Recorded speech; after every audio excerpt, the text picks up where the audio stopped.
Everyone, स्वागत आहे तुमचे होम ट्युटोरियल इंग्लिश मध्ये। तर आज आपण बघणार आहोत इंग्लिश बेसिक रीडिंग। तर मित्रांनो, हा आपला फर्स्ट व्हिडिओ असणार आहे आणि इंग्लिश बेसिक रीडिंगचं लेक्चर 1 असणार आहे। जर हा व्हिडिओ तुम्हाला आवडला तर या व्हिडिओला लाईक करा आणि आपल्या या नव्या चॅनलला सुद्धा सबस्क्राइब करा। तर बघा मित्रांनो, आज आपण इंग्लिश बेसिक रीडिंग शिकणार आहोत, म्हणजे बेसिक पासून आपण रीड करणं शिकणार आहोत। तर बघा मित्रांनो, आता समजा आता रीडिंग करायसाठी तुम्हाला अ चा ए येतो, आ चा डबल ए येतो, हे सर्व तुम्हाला पाठ पाहिजे मित्रांनो। तर बघा, हे पाठ केल्यानंतर तुम्हाला क का की ही 12 कडी सुद्धा पाठ करायची असते।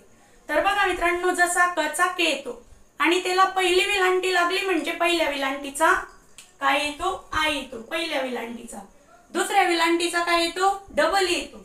समजा जसा हा की, तर बघा कीचा काय येतो मित्रांनो, आता के आय, आणि समजा याला जर दुसरी विलांटी असली तर याचा काय येतो, के डबल। तर बघा मित्रांनो, हे सर्व बेसिक पासून आपण आज काय करणार आहोत, शिकणार आहोत। जर हा व्हिडिओ तुम्हाला आवडला तर या व्हिडिओला लाईक करायला मुळीच विसरू नका मित्रांनो, आणि सबस्क्राइब तर चॅनलला करा। तर बघा मित्रांनो, आता समजा आता ज चा काय येतो, जे येतो, आणि ग चा जी। तर बघा, ग चा जी येतो, पण आपला जो ई असतो ना, ई चा इच येतो एबीसीडी मधून। तर बघा मित्रांनो, मराठीतला ई आणि त्याचा इंग्लिश मधून सुद्धा इच येतो। तर बघा मित्रांनो, आता समजा हा जो जी, तो जो ई असतो ना मित्रांनो, तो सर्वात कामात पडत असतो। जसा जी च्या पुढे जेव्हा ई लागतो तेव्हा काय होतो मित्रांनो, ज तयार होतो। जी च्या पुढे जेव्हा ई लागतो ना तेव्हा ज तयार होतो। हे लक्षात ठेवायचं मित्रांनो, तुम्हाला कायम हे लक्षात ठेवायचं असतं। समजा आता गेट, आता मूळ शब्द घेऊ मित्रांनो सर्वात आपण पहिले। तर बघा, गेट ग चा काय येतो, आता जी येतो, आणि याला काय मित्रांनो, मात्रा आहे। पहिल्या मात्र्याचा काय येईल, आता ई, म्हणजे झालं गे। तर बघा मित्रांनो, आणि ट चा काय आला, टी, म्हणजे काय झालं मित्रांनो, गेट। समजा गेट आपल्याला आता वेगळ्या प्रकारे लिहायचंय, म्हणजे गेटची स्पेलिंग तर तुम्हाला लिहिताना काय लिहायची असते मित्रांनो, हीच लिहायची असते। गेटची स्पेलिंग तुम्हाला हीच लिहायची असते। तर बघा मित्रांनो, पण त्याचं जर वेगळ्या प्रकारे असलं ना, तर बघा जी, इथे ए लावून देऊ आपण, हा काय झाला गा, आणि ट चा टी घेतला तर हे झालं गॅट। पण इथे जर ई लावला ना, इथे ई लावला म्हणजे या जी आणि ए चा मात्रा तयार होऊन जातो, म्हणजे हे काय होतं मित्रांनो, गेट होतं। तर बघा मित्रांनो, सर्वात पहिले आता आपण समजा, आता बघा मित्रांनो, समजा आता आपण क्यूट ची स्पेलिंग घेतली। तर बघा मित्रांनो, याच्याहून एक्झाम्पल नाही येते, हा काय वेगळा शब्द आहे। क चा बऱ्याचदा सी घ्यावा लागतो आणि जास्त करून तर सीच घ्यायचा असतो मित्रांनो, आणि केव्हा केव्हा के घ्यायचा असतो। क चा सी पण येतो आणि क चा के पण येतो। तर बघा, पण सी च्या पुढे जेव्हा ई लागतो ना, सी च्या पुढे जेव्हा ई लागतो तेव्हा हा स होतो मित्रांनो, काय होतो, स, आणि यस चा पण काय येतो, स। तर बघा मित्रांनो, आता क्यूट, क्यूट ची स्पेलिंग कशी बनेल, याच्यात तर अर्धाच कळी म्हणून इथे घेतला सी क्यूट, आणि इथे वाय य, आणि य चा काय येतो, वाय येतो। तर बघा मित्रांनो, आता य चा वाय येतो म्हणजे आपल्याला काय करावं लागेल, पण इथे वाय काय करायचा आहे, आपल्याला घ्यायचा नाहीये, कारण की इथे आपण सी घेतलाय म्हणून इथे घेतला यू। तर बघा मित्रांनो, हे काय झालं कू, आणि नंतर इथे घेतला ट, म्हणजे झालं कुट झालं मित्रांनो, आणि नंतर त्याच्या पुढे जर आपण ई लावला तर या य चा वाय घ्यायची आपल्याला काय होत नाही, गरज पडत नाही। तर बघा मित्रांनो, एक क्यूट, अशा प्रकारे क्यूट ची स्पेलिंग तयार झालेली आहे। तर बघा मित्रांनो, शन, शन घेतलं मित्रांनो, समजा आपण श, श चा काय येतो, यस एच ए येतो, श चा काय येतो मित्रांनो, यस एच ए। तर बघा, पण आता शन जेव्हा असतं ना तेव्हा इथे काय होतं, टी आय ओ एन, हाच येणार आहे मित्रांनो शनचा। तर बघा मित्रांनो, समजा आता आपण इथे घेतलं नोटिफिकेशन घेऊ, समजा आपण काय घेऊ, नोटिफिकेशन.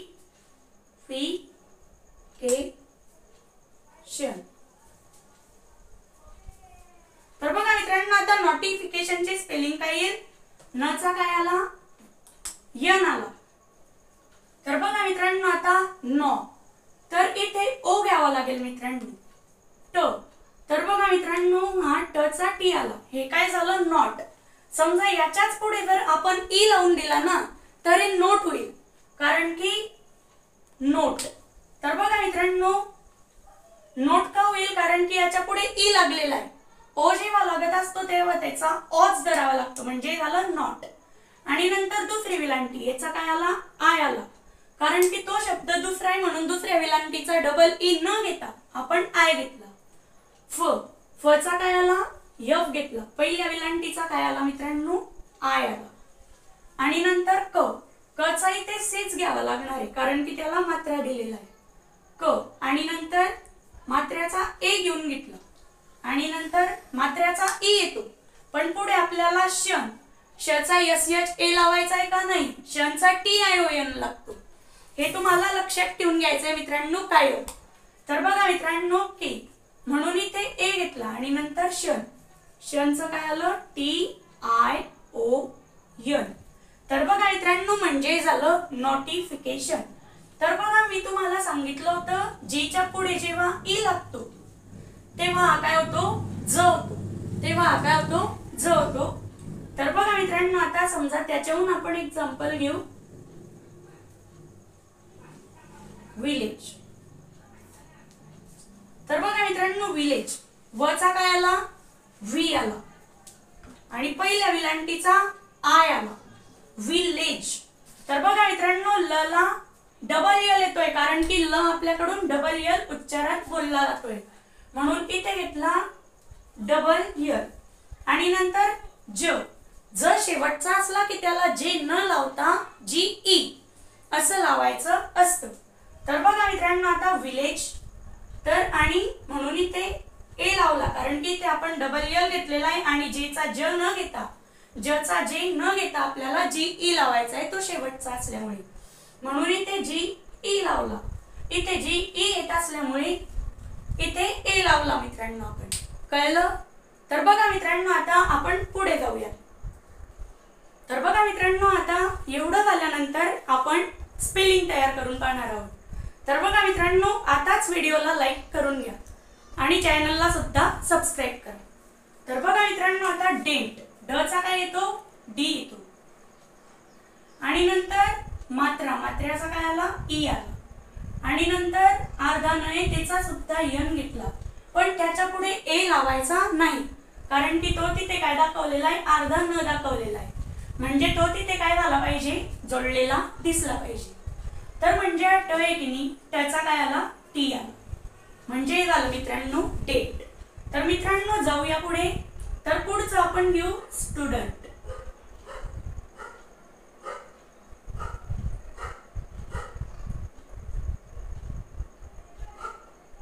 तर बघा मित्रांनो आता स्टुडंट अर्धा स, त्याच्यामुळे यस ए लावायची गरज पडणार नाही, तो अर्धा स असल्यामुळे त्याच्या सोबत फक्त यस लावावा लागणार आहे. आणि नंतर त्याच्या सोबत ट, ट चा काय आला? टी आला. पहिल्या उकाराचा यू येतो आणि दुसरा उकार जर असेल तर त्याचा काय येतो? डबल ओ येतो. इथे काय आहे? पहिला उकार, म्हणून आपण इथे घेतला यू, स्टू, आणि नंतर ड चा काय आला? डी. त्याच्यावर स्टुडंट आपल्याला करायचंय, त्याच्या पुढे ए लावलेला चालणार नाही. तर बघा मित्रांनो म्हणून आपण इथे घेतला ई, स्टुड, आणि नंतर स्टुडंट, त्याच्या समोर काय होत आहे? अनुस्वार पॉइंट आहे तिथे एक. तर बघा म्हणून ते काय झालं?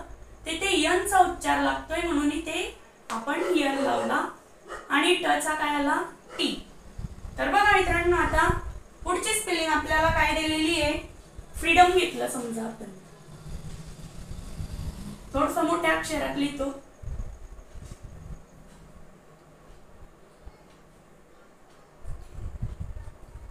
तर बघा मित्रांनो फ्रीडम, फ्रीडमला दुसरी विलांटी येईल मित्रांनो फ्रीडम. प चा काय आला? पी आला. हा फ असला तर तरी इथे काय धरायचं, पी धरायचं. आणि फचा येतो यच, फ्री. आणि नंतर फ्रीची स्पेलिंग तुम्हाला पाठच असेल, काय, PHR, फ्री.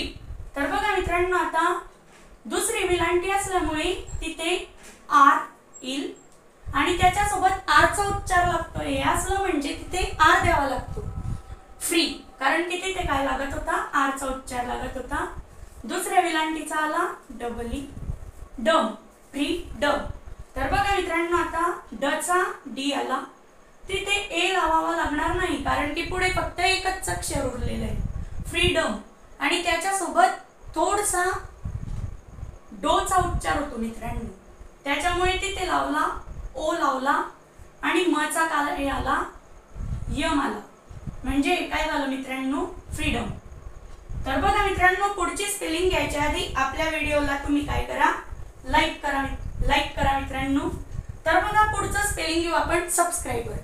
तर बघा मित्रांनो, आता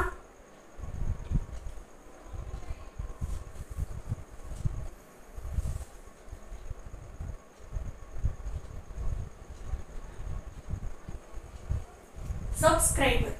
तर बघा सचा काय आला, सबस्क्रायबर. इथे पहिला असेल आणि त्याच्या पुढे जर जोड अक्षर जोडलेलं असेल तर सचा आला यस आणि त्याच्या पुढे काय द्यावा लागतो मित्रांनो, यू द्यावा लागतो कारण की त्याच्या पुढे जोड शब्द आलेला आहे. आणि अर्ध्याचा बी आला, त्याच्या पुढे ए द्यावा लागेल का आपल्याला, नाही. का बरं द्यावा लागणार नाही, कारण की तो जोड शब्दाशी जोडला गेलेला आहे. आणि नंतर सचा काय आला, यस आला, सबस. आणि नंतर क्रायबर. तर बघा मित्रांनो, हा क मध्ये आलाय म्हणून त्याचा काय येईल मित्रांनो, सी. आणि क्रायबर मी तुम्हाला सांगितलं होतं वरच्या ह्याच्यात की याचा रचा उच्चार येतो म्हणून इथे काय घ्यावा लागतो मित्रांनो, आर घ्यावा लागतो. तर बघा मित्रांनो, समजा आपण इथे घेतला आता आर आणि इथे दिला ए कारण की इथे काना होता म्हणून इथे ए दिला. तर बघा ई, सबस्क्रायबर, याचा काय आला, आय आला. तर बघा मित्रांनो, याचा आय आल्यानंतर बर. मी तुम्हाला सांगितलं होतं एवढ्यात जर मूळ शब्द असेल तर ब ला ई लावावा लागतो, समजा त्या अक्षराला, म्हणून मी इथे ब चा बी घेतला आणि इथे ई आला आणि र चा काय आला मित्रांनो, आर आला. म्हणजे काय झालं, सबस्क्रायबर. तर बघा मित्रांनो, आता आपण घेऊ फॉर.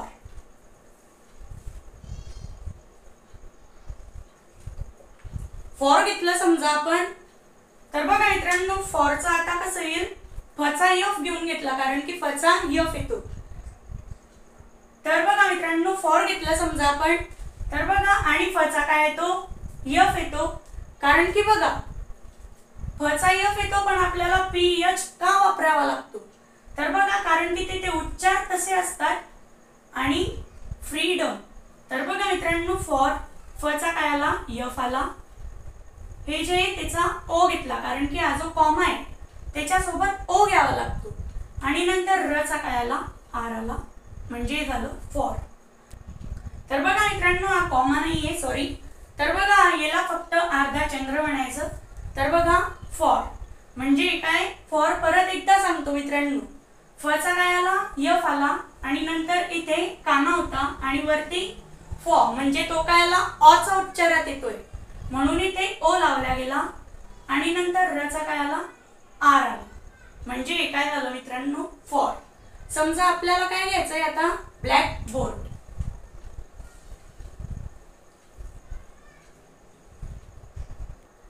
तर बघा मित्रांनो, आता ब्लॅक बोर्ड, आपला बोर्ड जरी व्हाईट असला तरी आपण स्पेलिंग ब्लॅक बोर्ड घेत आहोत. तर बघा मित्रांनो, आता ब चा काय येतो, बी येतो. मी तुम्हाला खूप 3-4 स्पेलिंग मध्ये सांगितलं की अर्धा ब जर असला तर त्याच्या पुढे ए द्यायचा नाही. तर बघा ब्लॅक आणि नंतर इथे काय आला, ल चा यल आला आणि वरती जो अर्धा चंद्र आहे त्याचा ए घेतला, ब्लॅक. कारण की ए चा कधी कधी अ घ्यावा लागतो आणि कधी कधी ए येतो. तर बघा मित्रांनो, म्हणजे झालं ब्लॅक आणि नंतर क, ब्लॅक. तिथे काय होतंय, दोनदा क जुळल्यासारखा उच्चार होतोय म्हणून इथे लावावा लागतो सी के. तर बघा हे झालं ब्लॅक. तर बघा तुम्ही कलरांचे स्पेलिंग पाठच केलेले असतात, त्याचप्रमाणे ब्लॅक कसं बनलंय तर तुम्हाला कळलं आता. आणि नंतर बोर्ड, ब चा काय आला, बी आला, आणि नंतर बोर्ड, ओ चा ओ येतो, म्हणजे मराठीतला जो ओ असतो त्याचा इंग्लिश मधला ओ येतो. तर बघा मित्रांनो, आता इथे ओ घेतला म्हणून, कारण की याला मात्रा आहे. अशा प्रकारे मात्रा असला की इथे ओ घ्यावा लागतो. आणि नंतर ड, तिथे बोर्ड म्हणजे काय झालं, तिथे र चा उच्चार लागला आणि ड चा काय आला, डी आला, म्हणजे झालं ब्लॅक बोर्ड. तर बघा मित्रांनो, अशा प्रकारे आजच्या लेक्चर मध्ये आपण एवढंच घेत आहोत. तर आपल्या व्हिडिओला नक्की लाईक करा आणि चॅनलला सुद्धा सबस्क्राईब करा. धन्यवाद मित्रांनो, भेटूयात पुढच्या व्हिडिओमध्ये. बाय. तर बघा मित्रांनो, आता जाता जाता मी तुम्हाला एक सांगतो, जर काही स्पेलिंग मिस्टेक तुम्हाला याच्यात वाटत असेल तर ती कमेंट करून नक्की सांगा, आणि तुम्हाला पुढचं लेक्चर कशाचा हवा आहे ते सुद्धा तुम्ही कमेंट करा. धन्यवाद मित्रांनो, भेटूयात पुढच्या व्हिडिओमध्ये.